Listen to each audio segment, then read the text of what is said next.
नमस्कार मित्रांनो, इयत्ता चौथी द्वितीय सत्र दररोजचा अभ्यास भाग 1। आज मित्रांनो आपण मराठीमधील मिठाचा शोध या पाठाची ओळख बघणार आहोत। तर मित्रांनो, मिठाचा शोध या पाठामध्ये मिठाचा शोध कसा लागला असेल याची काल्पनिक माहिती दिलेली आहे। आपल्या सर्वांना माहिती आहे मीठ अतिशय महत्त्वाची वस्तू आहे। आपल्या जेवणामध्ये मीठ असल्याशिवाय जेवण रुचकर होत नाही। तर या मिठाचा शोध कसा लागला असेल याची एक काल्पनिक कथा आपल्याला या पाठाच्या माध्यमातून दिलेली आहे। आपण आज पहिला उतारा इथे अभ्यासणार आहोत, याचं आपण इथे वाचन करूया।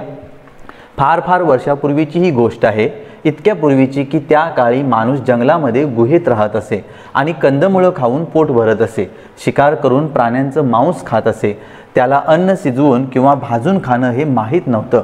इतकंच काय, पण तो कंदमुळं खात असे, तीही तशीच अळणी म्हणजे मिठाशिवायच। आज आपण एखादा पदार्थ मिठाशिवाय खाऊ शकणार नाही, पण त्या काळी मीठ म्हणजे काय हेही त्याला ठाऊक नव्हतं। तर मित्रांनो, हा इथे आदिमानव दिलेला आहे बघा। पूर्वीच्या काळातील माणूस, खूप पूर्वीच्या काळातील माणूस, ज्यावेळी माणूस गुहेमध्ये राहायचा, कपडे म्हणून झाडांच्या वेली वगैरे वापरायचं मित्रांनो, त्या काळातली ही गोष्ट आहे। तर त्या काळी माणूस अन्न कच्चंच खात असे, कंदमुळं खात असे, प्राण्यांचं मांस खात असे, तो गुहेमध्ये राहत असे। त्याला मीठ हा शब्दसुद्धा माहिती नव्हता आणि त्याची चवसुद्धा माहिती नव्हता, म्हणजे तो अळणी जेवण खात असे। मग नंतर त्याला मिठाचा शोध कशा पद्धतीने लागला असेल ते आपण आता उद्याच्या भागामध्ये बघूया। तर बघा, आजचा हा जो उतार आहे तो आपण नीट वाचायचा आहे आणि यावर काय आपण प्रश्न बघूया इथे। पूर्वीच्या काळी माणूस कुठे राहत असे? तर पूर्वीच्या काळी माणूस गुहेमध्ये राहत असे। बघा इथे, पूर्वीच्या काळी माणूस जंगलामध्ये गुहेत राहत असे। दुसरा प्रश्न आहे बघा, पूर्वीच्या काळी माणूस काय खात असे? दुसरा प्रश्न, पूर्वीच्या काळी माणूस काय खात असे?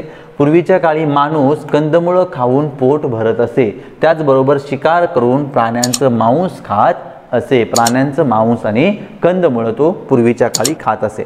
पुढचा प्रश्न बघा, पूर्वीच्या काळी माणसाला काय माहीत नव्हते?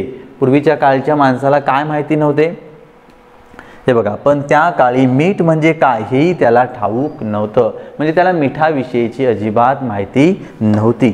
आणि त्यानंतर पुढचा प्रश्न आहे, अळणी या शब्दाचा विरुद्धार्थी शब्द कोणता? अळणी, अळणी म्हणजे मिठाशिवाय असलेलं जेवण, बरोबर ना? कधीतरी तुमच्या जेवणात मीठ कमी पडलं तर आपण म्हणतो बघा, आज अळणी आमटी झालेली आहे, आज भात अळणी झालेला आहे वगैरे वगैरे। तर अळणी म्हणजे मीठ नसलेलं। मग अळणीच्या विरुद्धार्थी शब्द मित्रांनो काय येणार आहे? तर खारट। अळणीच्या विरुद्धार्थी शब्द खारट असा येणार आहे।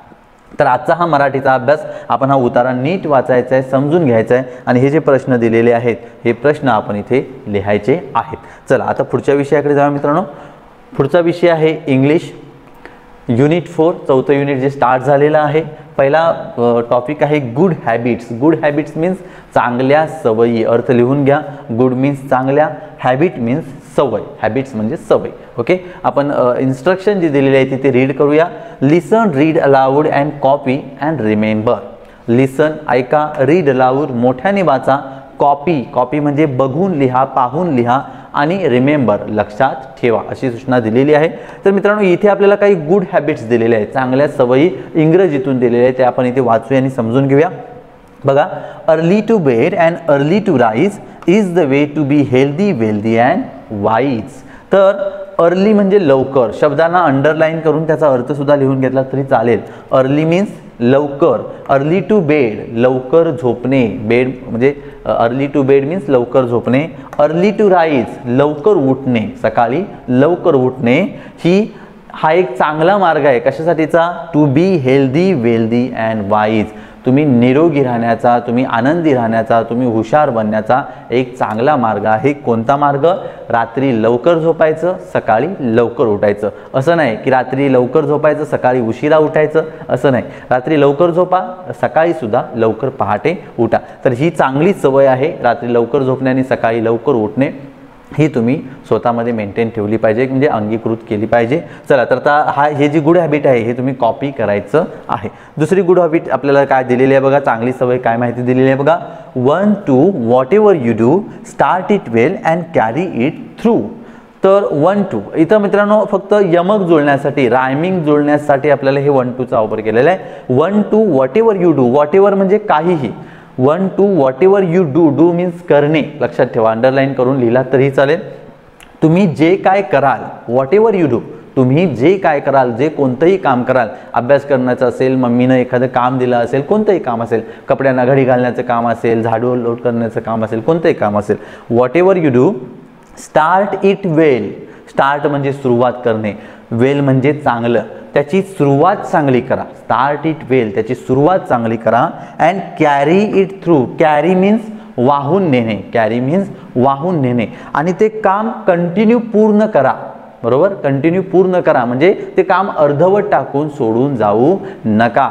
हे इथं चांगली सवय आपल्याला सांगितलेलं आहे, एक चांगला सुविचार सांगितलेला आहे. पुन्हा एकदा सांगतो, 1 2 what ever you do start it well and carry it through. म्हणजे तुम्ही कोणतंही काम करा परंतु त्याची सुरुवात चांगली करा आणि ते पूर्णत्वाकडे न्या, म्हणजे संपेपर्यंत करत राहा, अर्धवटमध्येच तुम्ही टाकून देऊ नका.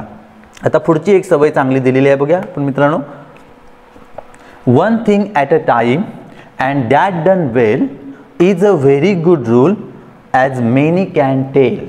बघा, 1 थिंग ॲट अ टाइम, एका वेळी एकच गोष्ट, एका वेळी एकच गोष्ट. 1 ॲट अ टाइम आपण स्टोरी फर्स्ट पार्टमध्ये बघितलेली आहे बघा. तर 1 थिंग ॲट अ टाइम, एका वेळी एकच गोष्ट, अँड दॅट डन वेल, आणि ती जर चांगली केली, एका वेळी एकच गोष्ट करायची आणि ती सुद्धा चांगली करायची, दॅट डन वेल, वेल म्हणजे चांगली, is a very good rule. Rule means नियम, रूल म्हणजे नियम, हा एक चांगला नियम आहे. As many can tell, many म्हणजे अनेक जण, टेल म्हणजे सांगणे. तर अनेक लोक सांगतात, अनेक लोक सांगतात की एका वेळी एकच गोष्ट करायची आणि ती सुद्धा व्यवस्थितपणे चांगल्या पद्धतीने पूर्ण करायची, हा एक चांगला नियम आहे. लक्षात आलं का? तर हा देखील ही एक गुड हॅबिट आहे. कोणतीही गोष्ट तुम्ही करा पण ती एका वेळी एकच करा. तुम्ही अभ्यास करत असाल तर तो अभ्यासच करायचा आणि तो व्यवस्थितरित्या करायचा. Okay, 1 thing at a time and that done well, हा एक चांगला नियम आहे, चांगली सवय आहे. त्यामुळे तुम्ही ही सवय सुद्धा तुमच्या म्हणजे तुम्ही स्वतःला लावून घेतली पाहिजे. एका वेळी एकच गोष्ट करायची आणि ती पण व्यवस्थितरित्या चांगल्या पद्धतीने पूर्ण करायची. आता पुढे जाऊया मित्रांनो, पुढची शेवटचं गुड हॅबिट काय दिलेलं आहे बघा.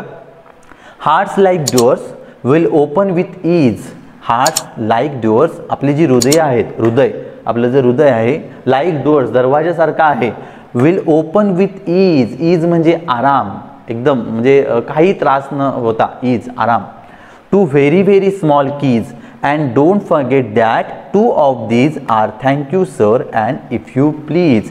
तर मित्रांनो इथे याचा अर्थ असा सांगितलेला आहे की हृदय एक असा हृदयाचा जो म्हणजे दरवाजा आहे तो अतिशय चांगल्या पद्धतीने किंवा आरामात कधी उघडतात तर त्याच्यात छोट्या छोट्या कीज, कीज म्हणजे चाव्या आहेत, छोटे छोटे स्मॉल चावीने ते उघडतं आणि त्याच्यापैकी 2 चाव्या कोणत्या आहेत, thank you sir and if you please. म्हणजे याचा अर्थ असा आहे की हृदय वगैरे दरवाजा आहे असा आपण शब्दशः अर्थ घ्यायचा नाही. तर याचा अर्थ असा आहे मित्रांनो की तुम्ही एखाद्यानं तुम्हाला मदत केली तर त्याला थँक्यू म्हणायला शिका. थँक्यू सर, कोणी असू देत, लहान असू देत, मोठा असू देत, काही असू देत, त्याला थँक्यू म्हणा.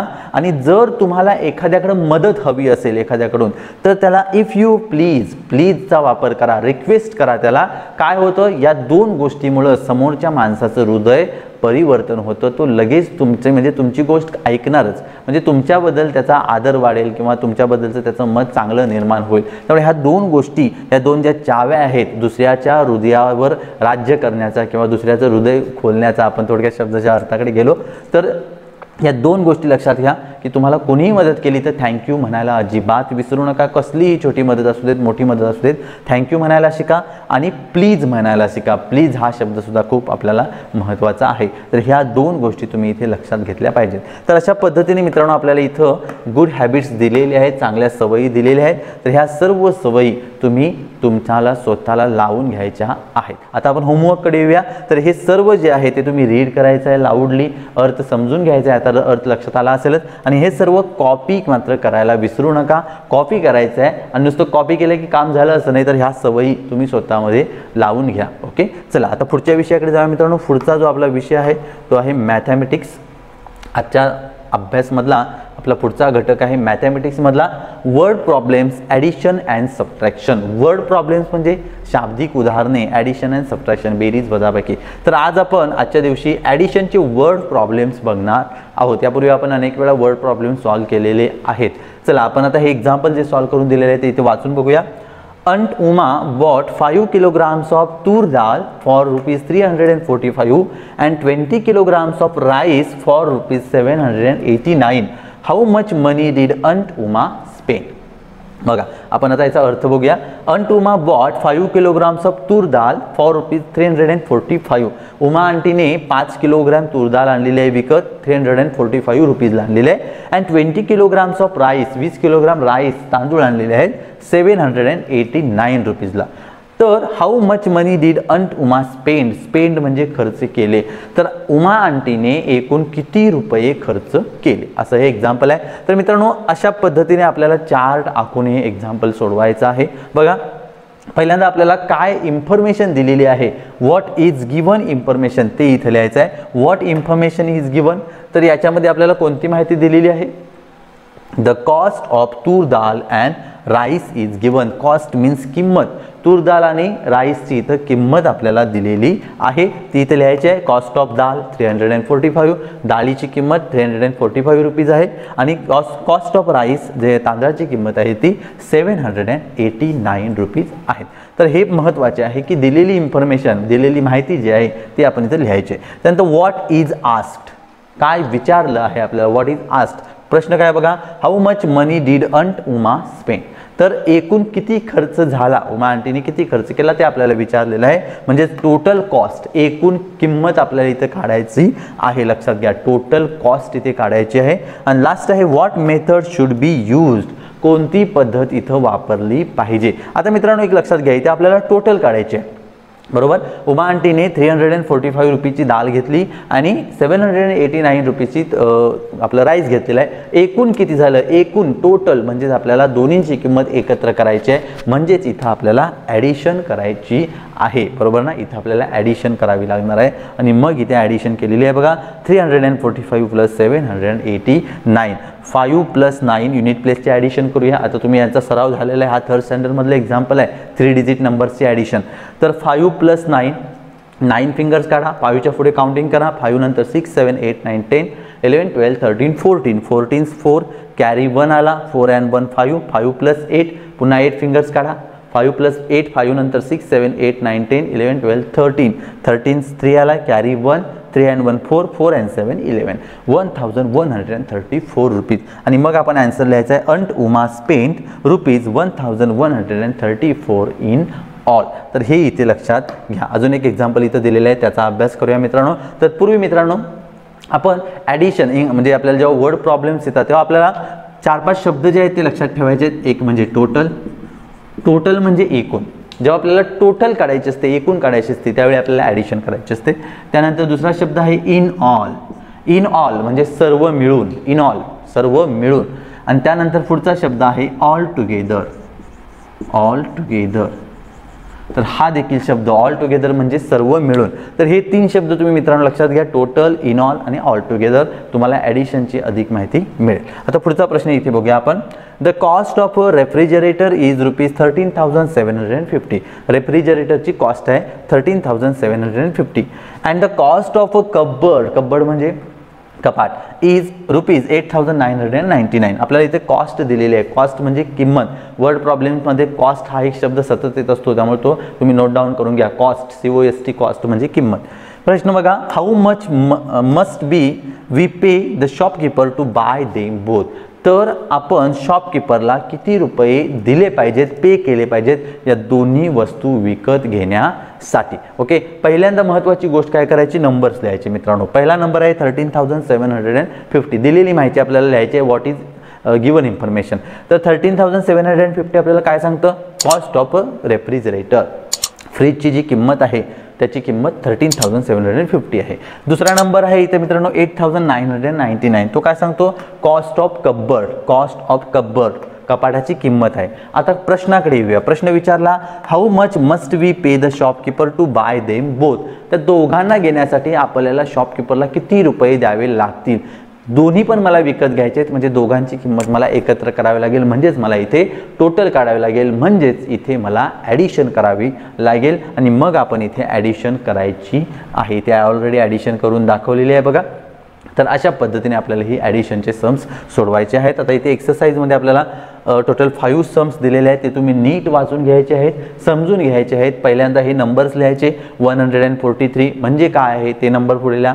156 म्हणजे काय, त्या म्हणजे कोणतं काय इंडिकेशन आहे, त्याचं इंडिकेट काय करतो ते लिहा. आणि त्यानंतर ॲडिशन करायची आहे. आता ही सर्व उदाहरणं ॲडिशनचीच आहेत, पण तुम्ही ॲडिशन का करायची हे तुम्हाला इथे समजलं पाहिजे. चला तर हाचा एक्सरसाइज म्हणून हे सर्व सम्स आपण सोडवायचे आहेत. जर एखादा सम येत नसेल तर तुम्ही कमेंटमध्ये पोस्ट करा किंवा माझ्याशी कॉन्टॅक्ट केला तरीही चालेल. आता आपण पुढच्या विषयाकडे जाऊया मित्रांनो. पुढचा विषय आहे परिसर अभ्यास भाग 1 आणि आजचा घटक आहे दिशा व नकाशा. दिशा, गेल्या वर्षी सुद्धा आपण दिशा शिकलेलो आहोत. 4 मुख्य दिशा, पूर्व, पश्चिम, दक्षिण आणि उत्तर, बरोबर ना. या 4 मुख्य दिशा आहेत आपल्या. इथे बघा आपल्याला एक चार्ट दिलेला आहे बघा मित्रांनो. पूर्व इकडे नेहमी लक्षात घ्या, नकाशात असेल, पुस्तकावर असेल, फळ्यावर असेल, उजव्या हाताकडची दिशा ही नेहमी पूर्व दाखवली जाते, हे इथे लक्षात घ्या. तर ही दिशा पूर्व आहे. त्यानंतर इकडे पश्चिम, खालची दिशा दक्षिण आणि वरती उत्तर. आणि इथे काही ठिकाणं दिलेली आहेत बघा. तर या चित्रावरून तुम्ही पुस्तक ओपन करायचं आहे. या चित्रावरून आपण ही जी माहिती आहे, हा जो तक्ता आहे तो इथे कंप्लीट करायचा आहे. हा तक्ता तुम्ही कंप्लीट करायचा आहे. म्हणजे हे जे चित्र आहे ते कोणत्या दिशेला आहे बघा, तर हे उत्तर दिशेला आहे. त्यानंतर हे चित्र कोणत्या दिशेला आहे ते लिहायचं आहे तुम्ही. असं सर्व चित्रांची कोणत्या दिशेला आहेत बघा, चित्र आणि दिशा ते तुम्ही इथे पूर्ण करायचं आहे. आता पुढे जाऊया मित्रांनो. पुढे बघा, तर या चित्राची माहिती पूर्ण केल्यानंतर आपल्याला या प्रश्नांची उत्तरं द्यायची. तर कोणत्या चित्रांच्या दिशा तुम्ही स्वतः ओळखून लिहिल्या. आता मित्रांनो तुम्हाला स्वतः ओळखता येतील अशा दिशा कोणत्या आहेत बघा, तर या 4 दिशा आहेत, पूर्व, पश्चिम, दक्षिण आणि उत्तर. म्हणजे हे एक तलावासारखं आहे बघा, त्याची दिशा तुम्हाला ओळखता आली, झाडाची दिशा ओळखता आली, घराची दिशा ओळखता आली आणि हे जे घड्याळ आहे, इमारत एक आहे त्याच्यावर घड्याळ आहे, त्याची दिशा सुद्धा तुम्हाला ओळखता नक्की येणार आहे. दुसरा प्रश्न बघा, कोणत्या चित्रांच्या दिशा ठरवताना तुम्हाला इतरांची मदत घ्यावी लागली किंवा अडचण आली. कोणत्या दिशा ठरवताना तुम्हाला दुसऱ्याची मदत घ्यावी लागली किंवा अडचण आली. आता उदाहरणार्थ आपण हे देऊया, हा पोल आहे, तर याची दिशा मित्रांनो इकडे येणार आहे. मग ही दिशा नेमकी कोणती, याला पूर्व दिशा म्हणायचं की याला दक्षिण दिशा म्हणायचं. मग इथं तुमचा गोंधळ उठलेला असणार आहे. नक्कीच तुम्ही दादा ताईला विचारणार, तुम्ही पप्पा मम्मींना विचारणार, बरोबर ना. त्यामुळे ही चित्र म्हणजे विहीर असेल, डोंगर असेल, हा किल्ला आहे आणि हा विजेचा खांब आहे, यांची दिशा ओळखताना तुम्हाला नक्कीच अडचण आलेली असणार आहे. आपण ते सुद्धा बघणार आहोत का अडचण आली ते. मागील इयत्तेत तुम्ही शिकलेल्या मुख्य दिशा कोणत्या, तर पूर्व, पश्चिम, दक्षिण आणि उत्तर, ह्या 4 मुख्य दिशा आपण मागील इयत्तेमध्ये शिकलेलो आहोत. आता पुढे जाऊया. आता पुढे बघा मित्रांनो, डोंगर, विहीर, दिव्याचा खांब, किल्ला ही चित्रे मुख्य दिशांवर नाहीत. ती चित्रे कोणत्या 2 मुख्य दिशांच्या दरम्यान आहेत ते शोधा व खालील रकान्यात लिहा. तर मित्रांनो वरच्या चित्रामध्ये जे डोंगर आहे, विहीर आहे, दिव्याचा खांब आहे आणि किल्ला आहे, ही जी चित्र आहेत ही मुख्य दिशावर नाही आहेत. बघूया आपण. बघा, डोंगर हा मुख्य दिशेवर आहे का, उत्तर दिशेला बरोबर हे घड्याळ आहे, पश्चिम दिशेला हे झाड आहे. डोंगर कोणत्या दिशेला आहे, मग आपल्याला त्या दोन्ही दिशा लिहायच्या आहेत. डोंगर उत्तर आणि पश्चिमच्या दरम्यान आहे, बरोबर ना, पश्चिम आणि उत्तरच्या दरम्यान आहे. किल्ला जो आहे तो उत्तर आणि पूर्वच्या दरम्यान आहे, उत्तर आणि पूर्वच्या दरम्यान. त्यानंतर विहीर जी आहे ती झाड आणि हे जे घर आहे की शाळा आहे, कारण मी जवळ असल्यामुळे मला क्लिअर दिसत नाहीये, तर या दोघांच्या दरम्यान आहे. आणि हा जो विजेचा खांब आहे तो हा पाण्याचा तलाव आणि घर या दोघांच्या दरम्यान आहे, म्हणजेच पूर्व आणि दक्षिणच्या दरम्यान आहे, बरोबर. तर तुम्ही त्या रकान्यामध्ये लिहत असताना किल्ला उत्तर आणि पूर्वच्या दरम्यान आहे, विजेचा खांब पूर्व आणि दक्षिणच्या दरम्यान आहे, विहीर जी आहे ती पश्चिम आणि दक्षिणच्या दरम्यान आहे आणि डोंगर जो आहे तो पश्चिम आणि उत्तरच्या दरम्यान आहे, ते तुम्ही इथं लिहायचं आहे. हा चार्ट इथे कंप्लीट करायचा आहे बघा, इथं हा चार्ट कंप्लीट करायचा आहे. आता मित्रांनो इथे येऊया. तर आता बघा इथं हे जे वस्तू आहेत ज्या 2 दिशांच्या दरम्यान आहेत, मग त्यांची दिशा प्रॉपर सांगताना आपल्याला दोन्ही दिशा सांगाव्या लागतील. उत्तर आणि पश्चिमच्या दरम्यान आहे, पूर्व आणि उत्तरच्या दरम्यान आहे, अशा पद्धतीने सांगावं लागेल का.